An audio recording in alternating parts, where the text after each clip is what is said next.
Everyone, and welcome to Driving RPM. Today, we aren't just talking about cars. We are talking about a revolution. We are witnessing a complete changing of the guard that, honestly, many analysts said would take decades to happen. But, well, look around. It is happening right now. Have you ever imagined living in a world where a mobile phone manufacturer is worth more than historic giants like Ford, General Motors, or Honda? A world where a company that started out making rechargeable batteries for those old Nokia bricks is now selling more electric cars than the all-powerful Tesla. Well, that world has arrived. The 2025 rankings for the most valuable car manufacturers on the planet are finally out. And what we see there is absolutely shocking. The tectonic plates of the automotive industry have shifted.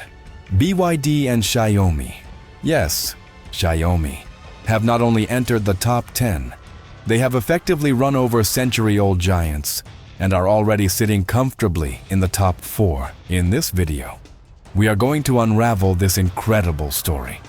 We will understand how Xiaomi, with just one car launched, managed to achieve a higher market value than BYD. We will recount how BYD came from nowhere to humiliate Tesla's sales figures. And of course, we will discuss the big question. Is this the end of traditional automakers as we know them? So, grab your popcorn, settle into your chair, because today's story is about money, technology, and the future of mobility. And while you are here, make sure to subscribe to the channel, hit the like button, and ring the bell so you don't miss any of our updates. Let's make sense of this market and drive straight into the video.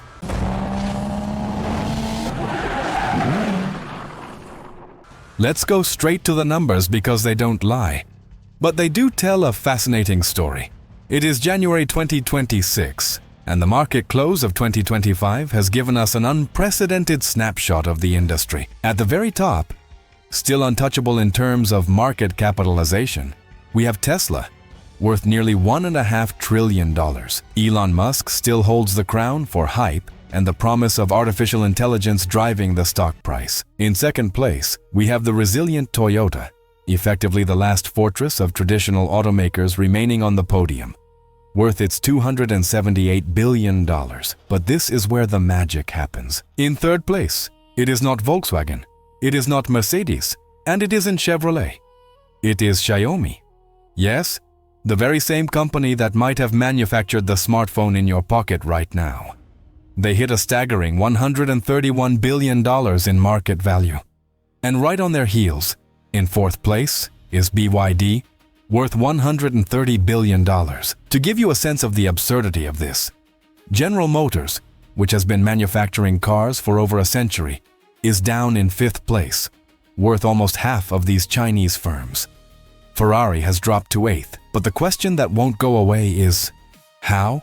How did this happen so fast? To understand, we need to go back in time. Let's start with the giant that silently dominated the world. The story of BYD is the perfect script for a film about overcoming odds. It all starts in 1995 in Shenzhen, China. A chemist named Wang Chuanfu founded BYD with a simple goal: to manufacture batteries for mobile phones. And don't think it was glamorous. They competed with the Japanese purely on cost and efficiency.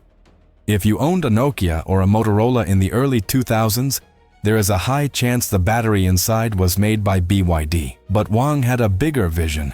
He looked at those batteries and didn't just see energy for phones, he saw energy to move the world. In 2003, he made a decision that made the entire market laugh at him. He bought a small, bankrupt state-owned car manufacturer called Sichuan Auto. The shareholders were furious. They asked, "What does a battery maker want to do with cars?" The answer came swiftly.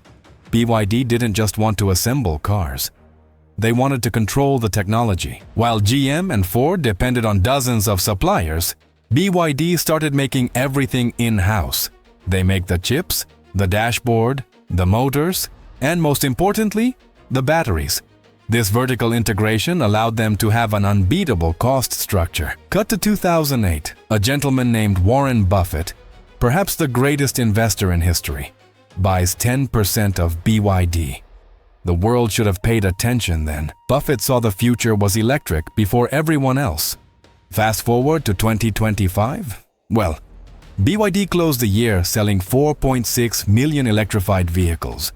To put that in perspective, Tesla sold $1.64 million. BYD sold nearly triple Tesla's volume. They flooded the world with the Dolphin, the Seal, and the Atto 3. These are technological cars with great designs and principally at a price point that traditional brands simply cannot compete with.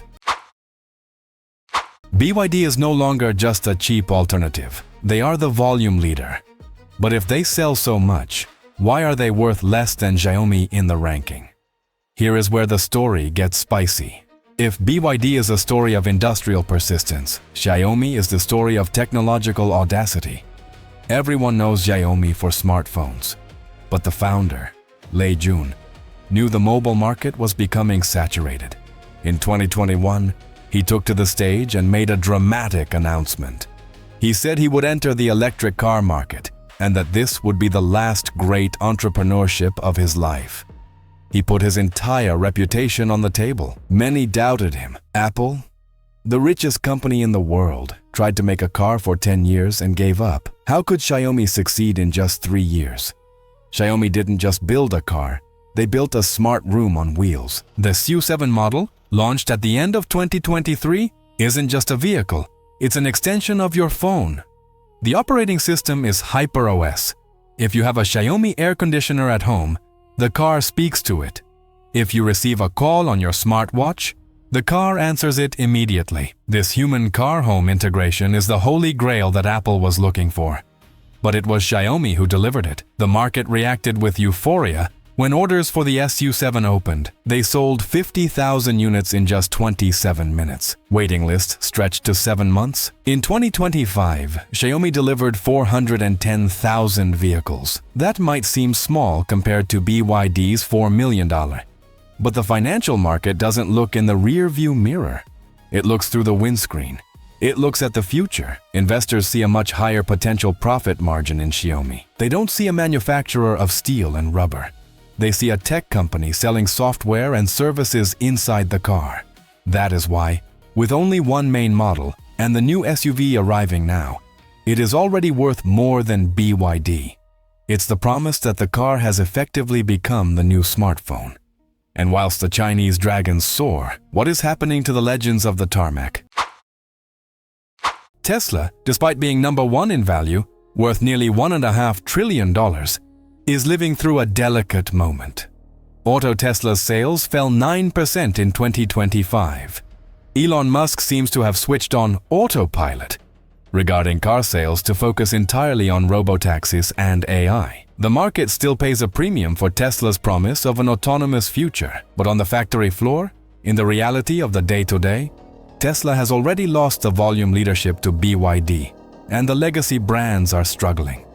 My friends, the situation is tense. Volkswagen, GM, Ford, they are trapped in a labyrinth. They have heavy corporate structures, strong unions, and aging factories. And worst of all, they don't know how to do software like the tech companies. The software in Chinese cars is fluid, fast, and updates over the internet. Just like your mobile, the software in traditional cars often lags, freezes, and feels antiquated. It's no wonder Volkswagen had to partner with the Chinese brand Xpeng just to learn how to make smart cars. Toyota is moving, but slowly. The feeling is that we are watching the Nokia-ization of the classic automakers. They underestimated the speed of change. So, what can we expect now for 2026 and beyond? First, the price war will continue to be brutal.